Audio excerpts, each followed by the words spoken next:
What's up, everybody? Arda Ocal here with ESPN Esports. Be sure to watch the Rift Rewind, an ESPN League of Legends show, every single Monday night, 6:30 p.m. Eastern, 3:30 Pacific, on Twitch, the ESPN app, YouTube, and Twitter. Now we got to talk about the toast of the LCS. Still, that outer turret in mid lane, untouched, unblemished, standing there laughing at the rest of the LCS. Cloud9, and we have Tyler Erzberger with us now in Los Angeles as well to break down. We always talk about the gap. I've always asked you over the years, Tyler, about the gap. Usually that is in reference to South Korea versus the rest of the world. But this time, I'm going to ask you about the gap between Cloud9 and FlyQuest and the rest of the LCS. How wide is it, Tyler?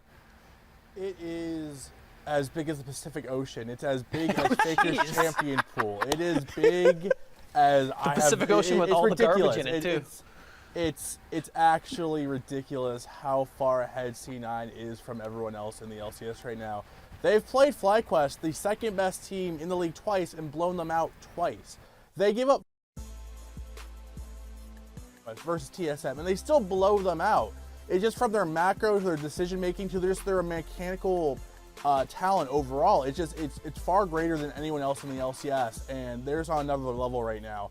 And I think the play that really spoke to me the most this past weekend was C9's up, 4K gold. They're in control over FlyQuest, and they're at Baron. They have Baron down to 10%, but Centaurin's up on Lee Sin. What do? Do they fight it? Do they 50-50 it? Do they force the issue? No, they have control of the entire map, so they just walk away. They don't fight. They don't do anything. They just walk away. No one LCS does that. Every other LCS team, and a lot of teams around the world right now, including teams in Europe and South Korea, would have 50-50 that Baron or fought, and it would have been stupid. But C9 walked away, and that just them walking away and not doing anything there and just letting their lead stay and keeping the control of the map and not even giving FlyQuest a chance, even if it was a 1% chance to bring this the game back. They didn't let that happen. So that moment right there just kind of personifies how good C9 has been this year by just flat out doing nothing, which in the LCS sometimes is the best thing to do. The thing that I don't think a lot of people actually talk about is the champion pools. And only 24 unique champions have been played by Cloud9.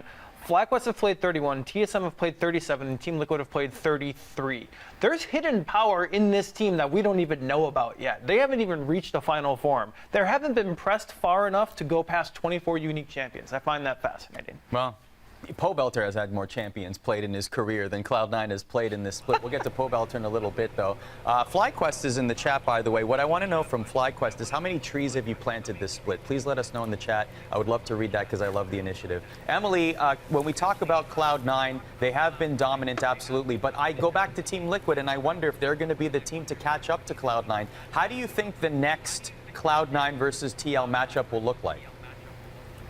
Well, so I actually don't think there's as much of a gap as Tyler was saying. I think it really comes down to a lot of minutia that C9 are doing that other teams aren't. Like, for example, in the FlyQuest game, when FlyQuest gets first blood on Viper, Niski is already roaming topside to shove the wave in, so that wave's going to crash into turret, right? And that means that if Viper has to recall because he's pretty low, but then he has to go back and stop his recall to reset the wave. It's like really small stuff like that that I think C9 are better at than other teams in the region. But like watching and reviewing this FlyQuest game, I do think that if other teams work on that minutia, like FlyQuest is a team that I like to point to as kind of the default second best team in the league, right? Over TL still, because they have a really set idea of how they want to play. And even though they mis-execute it, I would say a lot, I appreciate the fact that they have a default play style that they want to be able to play, that they are trying to take initiative even when they do kind of screw up. And it's those minute things like lane states, like where you're resetting the wave, how you're reacting to stuff cross map, that I think if they nailed it down, they're definitely solidly the second best team. And I think the team to beat C9 is going to be the team that figures that stuff out. Again, we're talking really minute details, wave states, back timing, all that kind of stuff. We will get to FlyQuest in a second. I want to say that the next date to mark on your calendar, my opinion, is Sunday, March 22nd, because that is the date that Cloud9 will face Team Liquid next. My opinion, I believe Team Liquid by that point will be in such a form that they will challenge Cloud9, and it will be a very competitive contest. Dare say Team Liquid might put that O into the rearview mirror and add a 1 in the loss column, because Team Liquid have the potential to look very scary, especially in the second half of the split.